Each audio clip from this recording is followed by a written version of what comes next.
وہ فرماتے ہیں ادعونی استجب لکم، مجھ سے مانگا کرو، میں دعا و پکار سننے والا اور قبول کرنے والا ہوں۔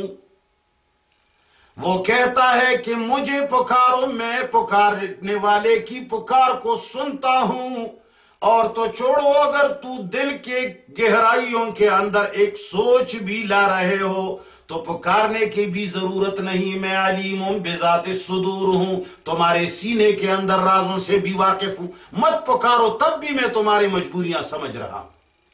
تو تم اس کو کیوں نہیں پکارتے ہو کہ جب تم لوگوں سے کہہ رہے ہو کہ جی مردے سنتے ہیں؟ تمہارا مقصد کیا ہے سوائے شرک کے پوچھنے کے؟ تمہارا مقصد صرف یہ ہے کہ عوام سے پیسہ لوٹ کر کے اس کو جہنم میں بھیج رہے ہو، ظلم کر رہے ہو۔ وہ یہودیوں اور عیسائیوں کی طرح مولویت آج کل بن گئی ہے، جس طرح انہوں نے اپنے قوم کو تباہ کر دیا، اس طرح آج کا مولوی اپنی قوم کو تباہ کر رہا ہے۔ اللہ اکبر۔ کہتے ہیں یہی ہمارے سید و مولا خاتم الانبیاء کی ہمیں تعلیم ہے۔ کہتے ہیں کہ رسول اللہ کی تعلیم یہی ہے کہ اللہ سے مانگو، مردوں سے مت مانگو۔ یہ اب 9 نمبر میں مفتی اعظم دیوبند، یہ سارے دیوبند کے علماء ہے۔ پہلے میں نے بتا دیا مولانا مفتی رشید احمد گنگوہی کا فتویٰ، پہلے میں نے شاہ عبد القادر کا فتویٰ بتا دیا، مولانا شاہ محمد اسحاق کا فتویٰ بتا دیا، تیسری نمبر پر مفتی رشید احمد گنگوہی کی 4 کتابوں کا حوالہ میں نے دے دیا، چوتھی نمبر پر علماء دیوبند کا بانی اور بڑا مولانا قاسم نانوتوی کا فیصلہ میں نے ان کی چند کتابوں سے سنا دیا، 7ویں نمبر پر مولانا انور شاہ کشمیری کا حوالہ سنا دیا اور اس کی کئی کتابیں پیش کی، 8ویں نمبر پر مفتی کفایت اللہ دہلوی کا حوالہ، اس کے تقریباً 5-6 حوالے میں نے دے دیے۔ اب 9 نمبر پر مفتی اعظم دیوبند مفتی عزیز الرحمان کا حوالہ سن لو۔ آخر بکری کی ماں کب تک خیر منائے گی؟ ایک نہ ایک دن چوری تلے آئے گی۔ آخر تم کس کس کتاب کا انکار کرو گے؟ تم لوگوں کو کیا دھوکہ دو گے؟ مفتی اعظم لکھتے ہیں ایک سوال کے جواب میں، کچھ اللہ کے بندے ایسے بھی ہوتے ہیں کہ مفتی عزیز الرحمان صاحب کا کہیں ایک جگہ میں کوئی حوالہ دیکھا کہ انہوں نے ایک جگہ میں لکھا ہے کہ امام ابو حنیفہ کے بارے میں مجھے تصریح نہیں ملی، بس یہ لوگ وہاں چمٹ گئے، دیکھو کہتے ہیں کہ مجھے امام ابو حنیفہ کی تصریح نہیں۔ اللہ کے بندے، آج ایک عالم نے کہا کہ مجھے تصریح نہیں ملی، ضروری ہے کہ کل بھی نہ ملے؟ پرسوں ہو سکتا ہے 10 دن کے بعد اس کو تصریح مل گئی ہو سکتا ہے سال بعد اس کو تصریح مل گئی ہو۔ جب دوسری جگہ میں انہوں نے لکھا کہ امام ابو حنیفہ سننے کا قائل نہیں، تو سمجھ جاؤ نا کہ تصریح مل گئی ہے، لیکن وہ پچھلی عبارت کے اوپر ڈٹا رہتا ہے کہ نہیں، اس لیے کہ اس سے اس کا کام بنتا ہے۔ خبر کے اندر ان لوگوں کا دندہ چل رہا ہے، ساری دنیا میں دیکھو، یہ قبروں کے اوپر دن میں کروڑوں روپے جمع ہو جاتے ہیں۔ یہ کوئی کھانے والا ہے نا؟ یہ کس کے جھولی میں جاتے ہیں؟ ان کے ناموں پہ جو لوگ ووٹ لیتے ہیں، اب اگر وہ لوگ مردوں کے سامنے تمہیں لا کھڑا نہ کرے تو پھر تم ووٹ کہاں دو گے؟ ان کا دندہ اسی مردوں پہ چل رہا ہے۔ لوگ آتے ہیں، شکرانے ڈالتے ہیں، اور یہ لوگ کھاتے اور پیتے مزے کرتے ہیں، اور اسی طرح علاقوں میں گھومتے ہیں، ان کے نام پر پیسے بٹورتے ہیں۔ فلان کا پوتا آیا ہے، فلان بابا کا پوتا آیا ہے۔ رسول اللہ صلی اللہ علیہ وسلم اس طرح مانگنے والا تھا؟ وہ گداگر تھا؟ اللہ اکبر۔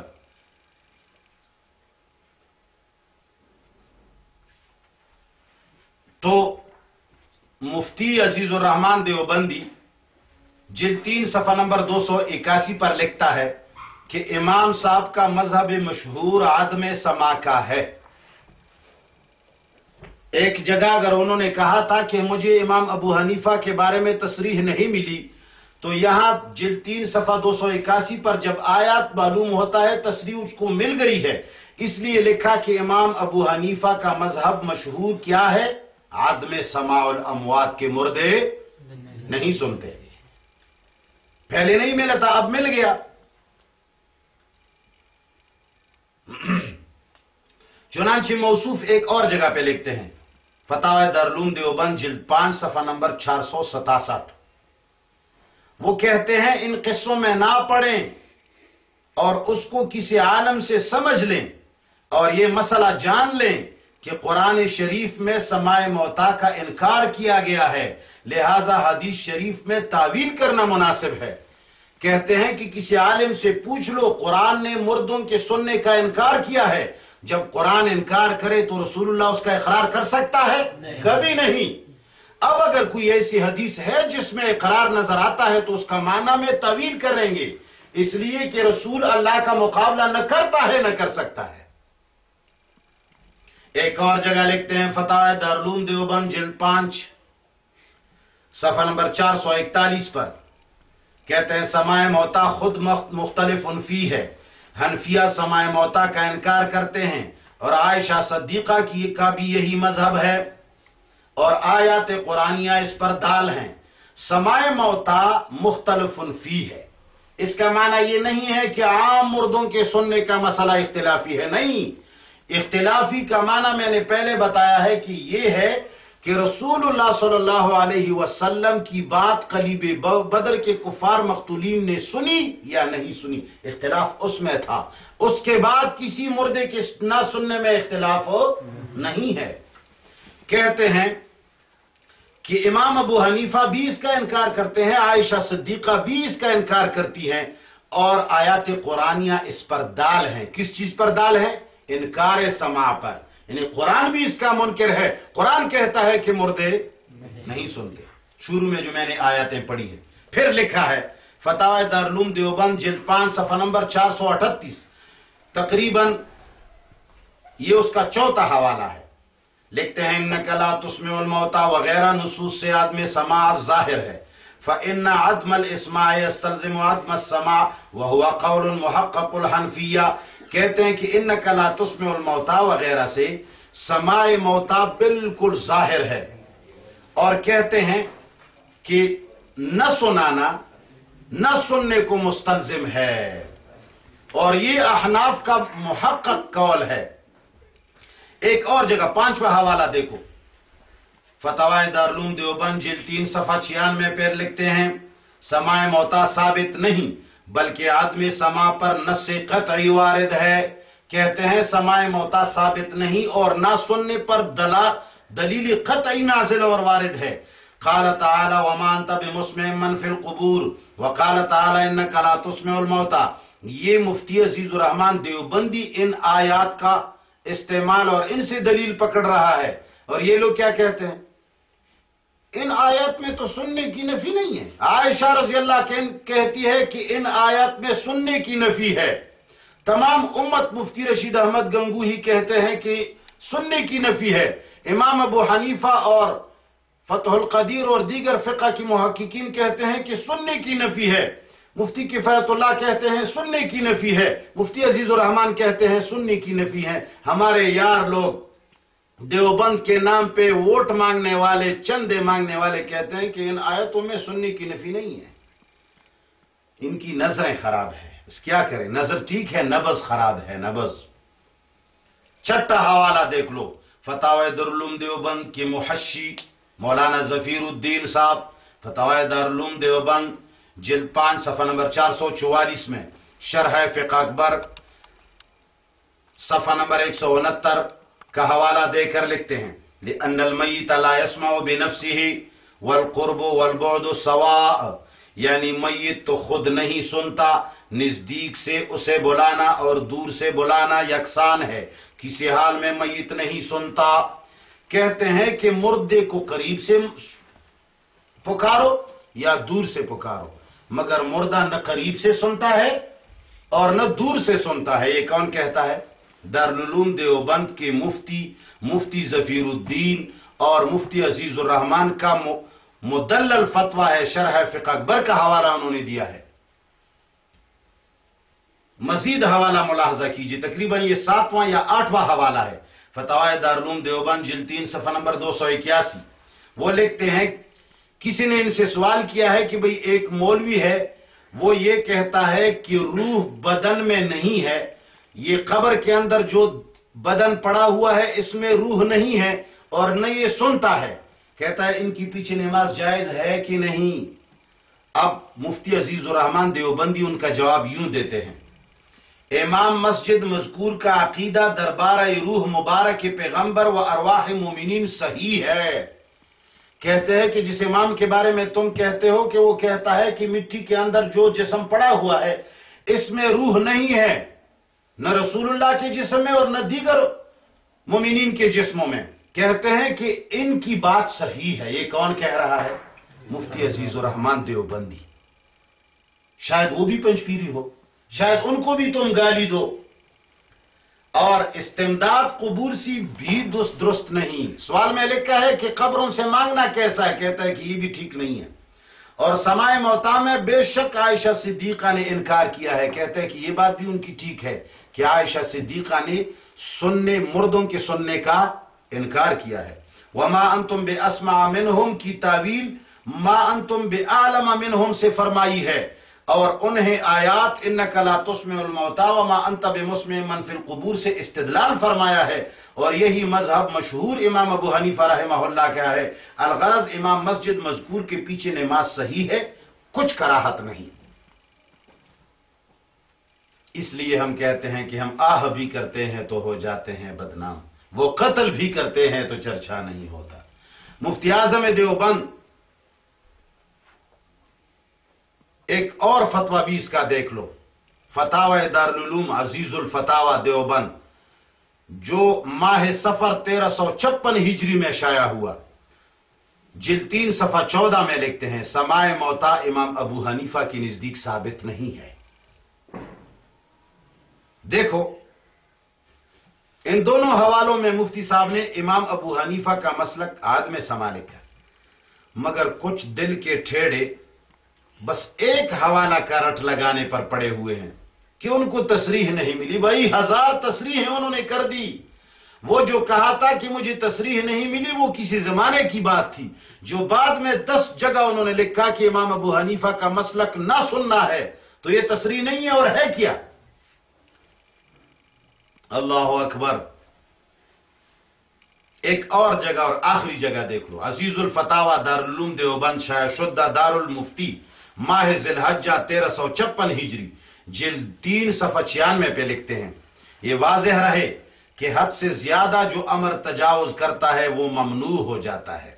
جیسا کہ تعظیم قبور کا رواج ہو گیا ہے، یہاں تک کہ ان پر غلاف اور چادریں ڈالی جاتی ہیں، اور یہ امور اکثر مفضی اور دوائی الی الشرک ہو جاتے ہیں. کہتے ہیں کہ ان چیزوں سے شرک بنتا ہے، کما ہوا مشاہد، جس طرح کہ ہم دیکھ رہے ہیں.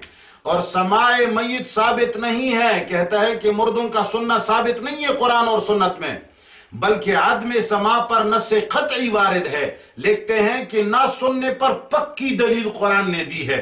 قال اللہ تعالی وما انت بمسمع من فی القبور وقال تعالی انک لا تسمع الموتى. کہتے ہیں کہ یہ آیت قرآن نے صاف فرمایا ہے کہ مردے سنتے، تو مردوں کو نہیں سنا سکتا. وقد اجاب فی الفتح وغیرہ عن الحدیث الوارد فیہ اے حدیث اہل القلیب بدر. کہتے ہیں کہ اگر کوئی یہ کہے کہ بھئی حدیث میں آیا ہے کہ سنتے ہیں، تو کہتے ہیں کہ فتح القدیر وغیرہ نے اس حدیث کا جواب دیا ہے، فتح الباری وغیرہ نے، جس حدیث میں قلیب بدر کے سننے کی بات آئی ہے. وَأَوَّلُ حَدِيثَ سِمَاعِ قَرْعِ النِّعَالِ بِأَنَّهُ مَخْصُوصٌ بِأَوَّلِ الْوَضْعِ فِي الْقَبْرِ. کہتے ہیں کہ جو لوگ حدیث کا حوالہ دیتے ہیں تو اس کا جواب دیا گیا ہے کہ اس سے مراد سننا نہیں، برزخ میں سمجھنا ہے. اور جو لوگ وہ دوسری روایت قرع نعال والے پیش کرتے ہیں، کہتے ہیں کہ وہ مخصوص ہے اول وضع کے ساتھ. یہ مفتی عزیز الرحمان دیوبندی لکھتے ہیں. ذرا آگے چلو 10ویں نمبر پر ایک اور عالم مولانا اشرف علی تھانوی رحمت اللہ علیہ. اس کو تو شاید مان لیں. مسئلہ قرآن اور سنت سے ثابت ہوتا ہے، اس میں شک نہیں ہے، لیکن آج کل یہود و نصارہ کی خفیہ تعلیمات نے اتنا کام ضرور دکھایا ہے کہ خود کو مسلمان کہلانے والے قرآن اور سنت کو چھوڑ کر اکابرین دیوبند کا رٹ لگاتے ہیں. اور قرآنی آیت اتخذوا احبارہم و رہبانہم اربابا من دون اللہ کے مطابق یہی وہ نقشہ ہے جس میں لوگوں نے عیسائیوں کی طرح اپنے پیروں اور مرشدوں اور علماء کو رب بنا لیا ہے۔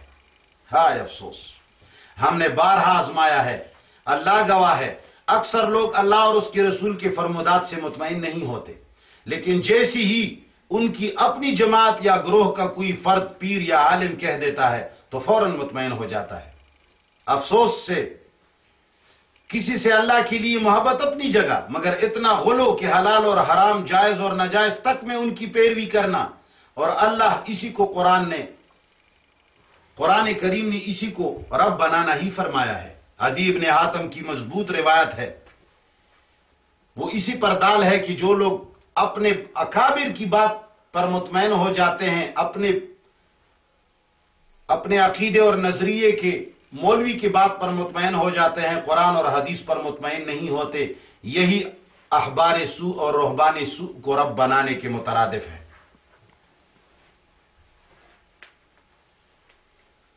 بعض جگہ ایک دستور ہے، اس کے بارے میں مفتی مولانا اشرف علی تھانوی کا قول پیش کرتا ہوں۔ بعض جگہ دستور ہے کہ جب مردہ کو نہلا کر کفن پہنایا جاتا ہے، اس وقت اس مردے کے کان میں کہہ دیتے ہیں کہ میرا سلام رسول اللہ سے کہہ دینا۔ شیعہ لوگ ایسا ہی کرتے ہیں، لیکن آج کا دیوبندی بھی ان سے کوئی پیچھے نہیں، بریلی تو ہے ہی ان کی طرح۔ اب مولانا اشرف علی تھانوی رحمت اللہ علیہ اس دستور کے بارے میں کیا کہتے ہیں؟ مردے کو کفن اور غسل دینے کے بعد کان میں کہہ دیتے ہیں کہ میرا سلام رسول اللہ سے عرض کر دینا۔ اگر مردہ سنتا ہے پھر تو یہ سلام بھیجنا صحیح ہے یا صحیح نہیں ہے؟ پھر تو صحیح ہے، لیکن اگر مردہ نہیں سنتا تو پھر یہ سلام بھیجنا غلط ہے۔ اب مولانا اشرف علی تھانوی اس کے جواب میں فتاوی امدادیہ تتمہ جلد اول صفحہ نمبر 47 پر لکھتا ہے۔ وہ لکھتے ہیں کہ بعض سلف سے ثابت ہے کہ مردے کے ہاتھ برزخ والوں کو سلام کہہ دیتے تھے، اس بنا جائز ہے، مگر یہ اسی حالت میں ہو سکتا ہے جب مردہ بات کے سننے سمجھنے کے لائق ہو، یعنی موت سے قبل ہوش میں ہو، نہ کہ کفنانے کے بعد کہ محض محمل ہے۔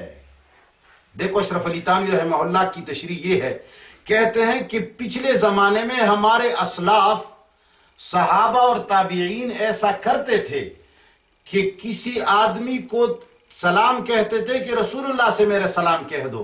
کہتے ہیں کہ یہ اس وقت کہتے تھے جب مردہ مرا ہوا، جان کنی کی حالت سے پہلے، جب کسی آدمی پر موت کے آثار ظاہر ہو جاتے تھے اور اب تک روح نکلی ہوئی نہیں ہوتی تھی، تو زندگی میں اس سے کہتے تھے کہ بھائی اگر تو مر گیا تو میرا سلام رسول اللہ سے عرض کر دینا۔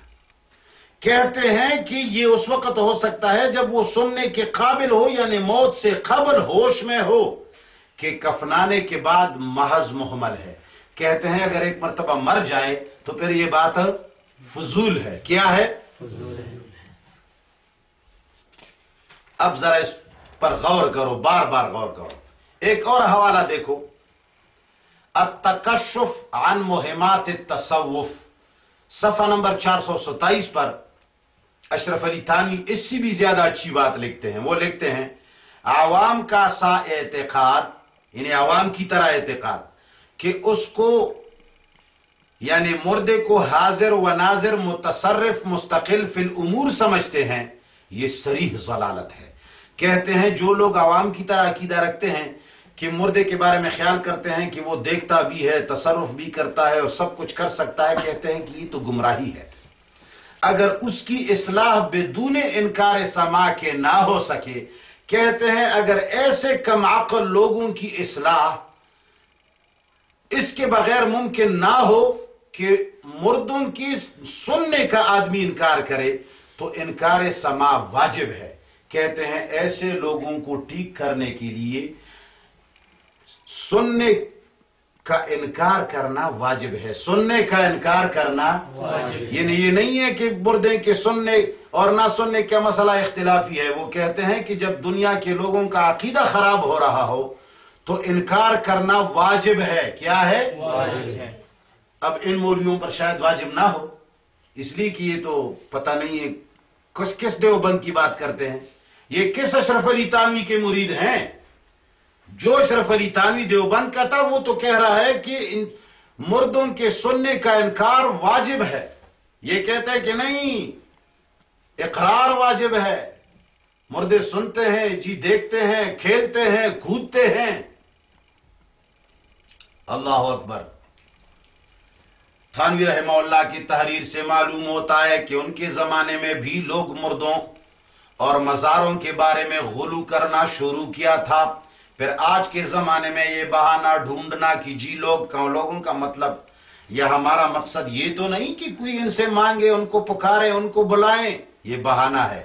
ذرا ٹھنڈے دل سے قرآن پر ہاتھ رکھ کر بتا دو کہ آج کل کی عوام نے اس امکان سما سے مردوں کو ہر چیز پر عالم متصرف ہر وقت ہر کسی کے سننے کا عقیدہ نہیں بنا، اسی سننے کی وجہ سے سارے شرکیات بن گئے۔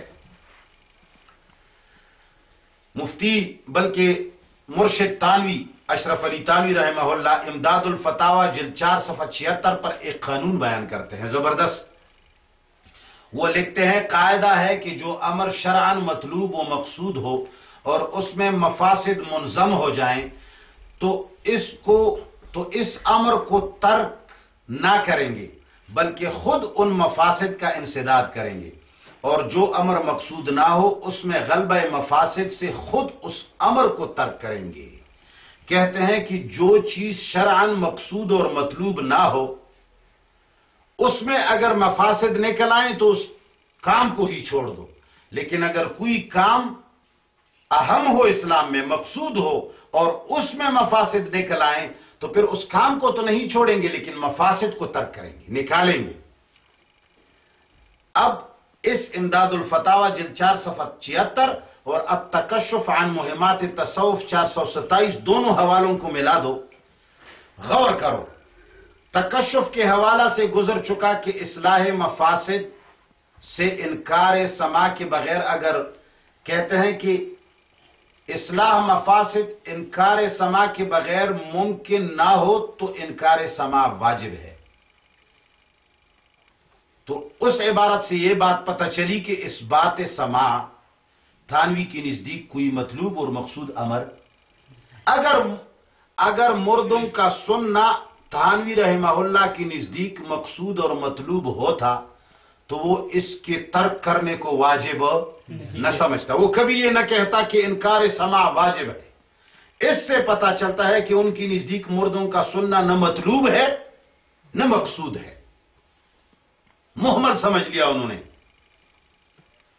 مگر آج کے جدید دور کی نیم دیوبندیت حضرات ایڑی چوٹی کا زور لگاتے ہیں کہ جی مردے سنتے ہیں، جی دیکھتے ہیں۔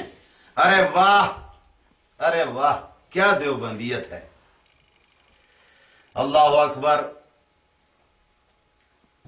تقریباً یہ 10 علماء دیوبند کے بے شمار ایک مولوی کے 10 حوالے میں نے دیے، 5 4 حوالے دیے، سب نے یہی کہا کہ مردے نہیں سنتے، بلکہ یہاں تک کہا کہ جو کہتا ہے کہ رسول اللہ صلی اللہ علیہ وسلم سنتا ہے تو وہ بھی شرک کر رہا ہے۔ نہ دور سے سنتے ہیں نہ قریب سے سنتے ہیں، یہ مفتی کفایت اللہ صاحب کا حوالہ گزر گیا، میں نے نہیں کہا اپنی طرف سے۔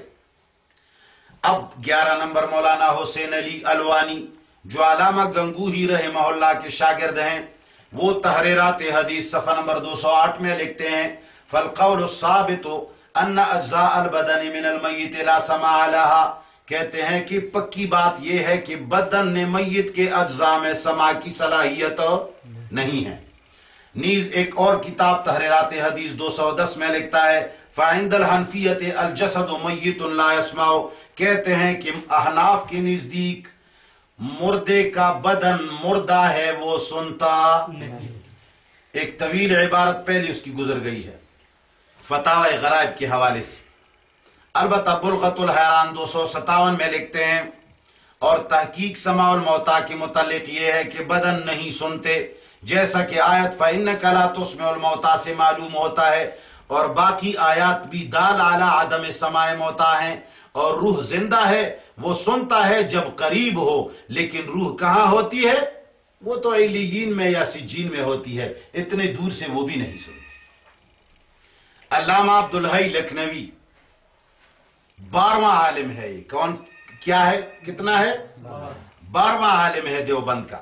وہ مجموعۃ الفتاوی جو خلاصۃ الفتاوی کی حاشیہ پر لکھا ہوا ہے، جلد 4 صفحہ نمبر 334 میں لکھتے ہیں، فقہائے حنفیہ معدرین بارہ مختلفاً، اکثر قائل عدم جوازن برین بنا کہ سماع موتا ثابت نیست، چنان کے در کتاب الایمان فتح القدیر، حاشیہ ہدایہ و در مستخلص شرح کنز و کفایہ شرح ہدایہ و در مختار و دیگر فتاوی صراحتاً و اشارتاً نوشتاست، ہر کی خواہد ببیند و واضح بات کہ ہمیں مذہب اکثر فقہائے قابل فتوی زمانہ است، چرا کی درین احتیاط است۔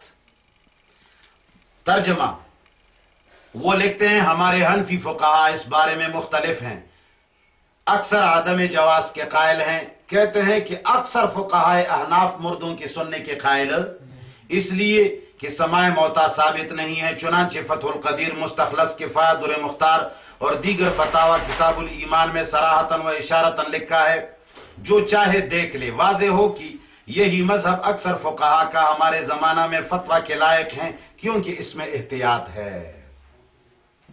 اب مفتی اعظم پاکستان مفتی محمد شفیع رحمہ اللہ، اس کی ایک لمبی عبارت ہے، توسل باہل المقابر کے سلسلے میں وہ لکھتے ہیں، امداد المفتیین صفحہ نمبر 195، سوال نمبر 68، طبع دارالاشاعت کراچی۔ وہ لکھتے ہیں ایصال ثواب کے لیے قبر پر جانے کی ضرورت۔ یہ لوگ جو قبروں میں جاتے ہیں، یہ بڑے بڑے قبروں کے پاس عورتیں آتی ہیں، مرد جاتے ہیں، اگر تم ان سے کہو کیوں جاتے، بھئی وہاں دعا کریں، ایصال ثواب کریں، تو مفتی شفیع مفتی اعظم پاکستان کہتے ہیں کہ ایصال ثواب کے لیے قبر پر جانے کی ضرورت نہیں، ثواب ہر جگہ سے پہنچتا ہے۔ پھر آگے لکھتا ہے، اگر دعا کے لیے قبر پر جائے تو دعا میں صاحب قبر کو خطاب نہ کرنا چاہیے۔ کہتے ہیں کہ اگر کوئی دعا کرنے کی نیت چلا جائے تو وہاں دعا میں مردے کو خطاب نہ کرے کہ اللہ تمہیں بخش دے، اللہ تمہیں ایسا کرے، اس لیے کہ مردہ سنتا نہیں۔ اگر وہ سنتا تو یہ کبھی نہ کہتا کہ مردے کو خطاب نہ کرے۔ امداد المفتین صفحہ 196 سوال نمبر 69 پر لکھتے ہیں، توسل بزرگوں کے ساتھ جائز ہے، مگر اہل قبر کو خطاب اگر سماع موتا کے اعتبار پر مبنی ہے تو درست نہیں۔ کہتے ہیں کہ اگر کوئی مثال کے طور پر توسل بالاولیاء کرتا ہے تو یہ ان کے نزدیک جائز ہے، لیکن کہتے ہیں کہ اگر قبر کو خطاب سماع موتا کے اعتقاد پر مبنی ہے، کسی کا خیال یہ ہے کہ یہ مردہ سنتا ہے، تو درست نہیں۔ اگر محض احتمال کے درجہ میں ہے تو مذائقہ نہیں، مگر پھر بھی احتیاط اجتناب میں ہے۔ کہتے ہیں کہ خیال کرے کہ اس کا عقیدہ نظریہ یہ نہ ہو کہ مردہ سنتا ہے، یہ مفتی اعظم پاکستان کہتا ہے۔ اور ایک لمبی عبارت ہے ان کی، ان کا ایک رسالہ ہے اعدل الامور فی سماع اہل القبور، یہ مفتی شفیع صاحب کا رسالہ ہے، اعدل الامور فی سماع اہل القبور، امداد المفتیین صفحہ نمبر 439 سے لے کر 440 تک، کتاب الجنائز سوال نمبر 301 پر درج ہے۔ اس میں وہ کیا لکھتے ہیں؟ کہتے ہیں حیات بعد الموت انبیاء و شہداء کی تو اپنے اپنے درجوں کے موافق ثابت ہی ہے، عام اموات کی ارواح کا زندہ ہونا بھی ثابت ہے۔ کہتے ہیں کہ شہداء اور انبیاء کی زندگی ثابت ہے، لیکن وہ زندگی روح کی زندگی ہے، لیکن یہ ظاہر ہے کہ نوعیت اس حیات کی حیات ناسوتی یعنی دنیاوی سے مختلف ہے، ان کی زندگی دنیاوی نہیں۔